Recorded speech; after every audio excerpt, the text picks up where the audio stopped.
Welcome to యోగ్యశ్రీ times.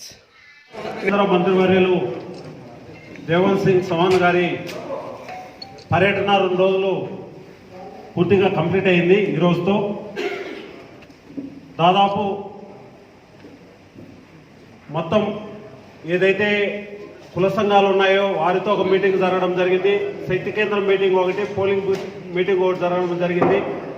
అదేవిధంగా రాష్ట్ర పదాధికారులు మరి జిల్లా పదాధికారులతో ఒక మీటింగ్ జరిగింది. వీటి యొక్క ముఖ్య ఉద్దేశం ప్రవాస యోజనలో భాగంగా 160 పార్లమెంట్లు దేశంలో సెలెక్ట్ అయితే మన సత్యసాధ్యంలో కూడా సెలెక్ట్ కావడం జరిగింది. మరి ఈ విషయాల మీద తను ఈ 2 రోజుల్లో పర్యటించిన అంశాలను కూడా మన మంత్రివర్యులు రేవంత్ సింగ్ చౌహాన్ గారు తెలియజేస్తారని ఈ సందర్భంగా తెలియజేస్తున్న ధన్యవాదాలు. అందరికీ नमस्कार. अखिल भारतीय जनता पार्टी की योजना अनुसार मेरा हिंदूपुर पार्लियामेंट्री कॉन्स्टिट्यूंसी का आज 2 दिन का प्रवास रहा. मेरे ये प्रवास के दौरान मैंने ये अनुभव किया है कि आंध्र प्रदेश की वर्तमान सरकार honourable chief minister Jagan Mohan Reddy के नेतृत्व में चलने वाली सरकार जिस तरीके से इस क्षेत्र में यहाँ की गरीब बैकवर्ड जनता की अवगणना करती है, यहाँ के जो विकास की गति है वो थम गई. यहाँ तक कि जो फंड्स सेंट्रल गवर्नमेंट से आते हैं वो फंड्स भी पूरी तरह यूटिलाइज नहीं हो रहे. या तो कहीं उसका नाम बदल के उसको यूटिलाइज करने की कोशिश की है और हमेशा ये कोशिश किया है कि इस क्षेत्र में, इस राज्य में जो भी डेवलपमेंट हो रहा है वो प्रांत की सरकार, स्टेट गवर्नमेंट कर रही है.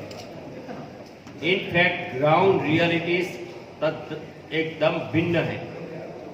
ग्राउंड रियलिटीज में मैंने ये पाया कि जो सेंट्रली स्पॉन्सर स्कीम्स हैं वो स्कीम्स भी यहाँ के गरीब लोगों तक नहीं पहुँचती. आदरणीय यशस्वी तपस्वी प्रधानमंत्री नरेंद्र भाई मोदी साहब के नेतृत्व में गरीब कल्याण की अनेक योजनाओं का प्रारंभ हुआ है. गरीब के जीवन में परिवर्तन आए, इसके लिए उन्होंने इन गरीबों को पक्का घर मिले, इन गरीबों को घर उज्ज्वला योजना पहुंचे, उस गरीबों के घर बिजली पहुंचे, हर घर नल पहुंचे, उन गरीब के जीवन में आयुष्मान भारत कार्ड हो जो हर परिवार को 5 लाख रुपीस का आरोग्य सुरक्षित बीमा प्रदान करता है. ये सारी योजनाओं का यहाँ बिल्कुल योजनाओं का काम ठप हो गया है.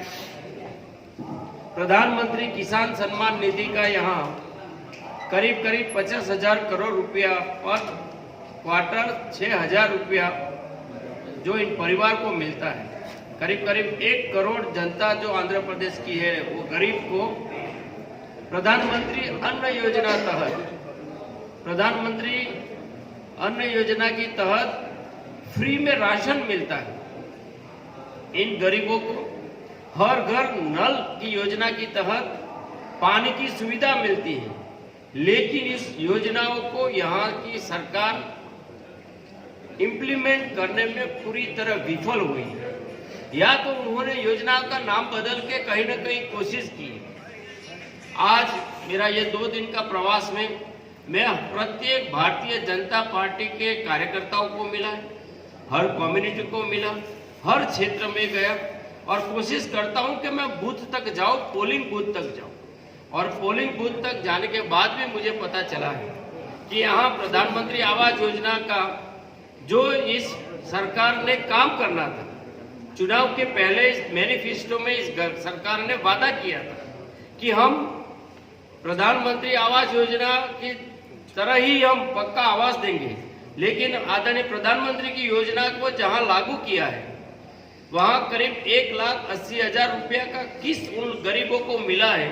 उसके बाद जो शेयर होता है, उसके बाद जो सरकार को उस योजना को पूरा करने में मदद करनी चाहिए, बजाय उसकी वो हर लाभार्थी के पास जाके उनसे इस योजनाओं से अपना नाम विड्रॉ करवा रहे हैं। और एक तरीके से सरकार गरीब की चिंता करने के बदले गरीब का शोषण कर रही है। हर घर नल पहुंचाने की योजना है, लेकिन वो भी नहीं कर रही है। हर घर बिजली पहुंचाने की योजना है, वो भी नहीं कर रही है। यहाँ की सरकार पूरे 5 साल में जो काम किया है, एक तरीके से दिवालियापन हो गया है। ये बैंक करप्सी की ओर ये सरकार है, और एक तरफ जो फंड जो भारत सरकार की ओर से आदरणीय मोदी जी की ओर से स्टेट को जाता है, उसका पूरा यूटिलाइज भी नहीं हो रहा है। तो ये पूरा मिसमैनेजमेंट हो रहा है। कारण यही है कि ये जो सरकार है वो फैमिली सेंट्रिक चलती है, वो परिवार के लिए काम करती है, या परिवार के साथ जो अपने कुछ जो लाभार्थी है जिनको ये पैसा देते हैं, जो पैसा फंड देते हैं, उनके लिए काम करती है। आज 2 दिन के प्रवास के बाद मुझे ये भी पता चला कि यहाँ भारत सरकार ने काफ़ी काम किया है। काकीनाडा का हाईवे 110 किलोमीटर का बनाया है, और भी ग्रीनफील्ड हाईवे सैंक्शन भी किया है। 2 नेशनल हाईवे बनाए हैं, कादिरी का हाईवे भी बनाए हैं। यहाँ तक कि यहाँ 2 लाख से प्रधानमंत्री आवास योजना पहुँचाने का काम किया है। यहाँ पहुँचाने का काम करना था, वो अभी पूरा नहीं किया है। यहाँ पीएम किसान सम्मान निधि का काम भी, योजना का लाभ भी यहाँ के लोगों को नहीं मिलता है।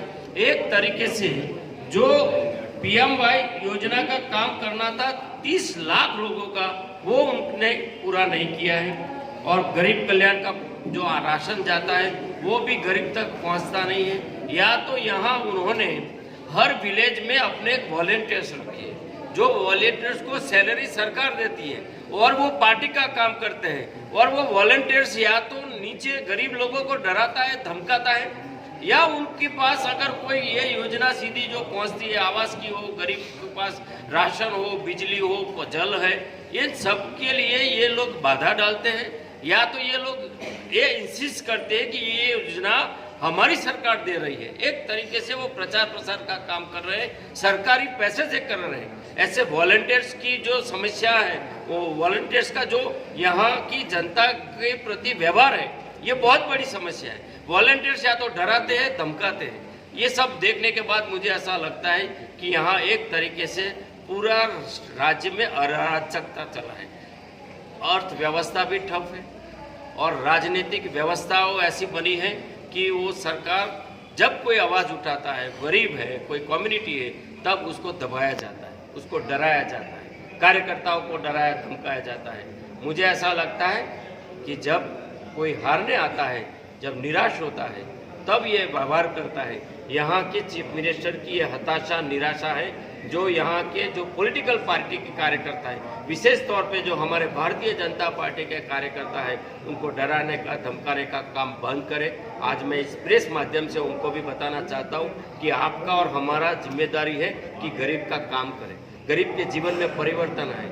जो योजनाएं भारत सरकार बनाती है, जो योजना भारत सरकार की है, उसका हेल्प लेके आपको इन गरीबों का कल्याण करना चाहिए।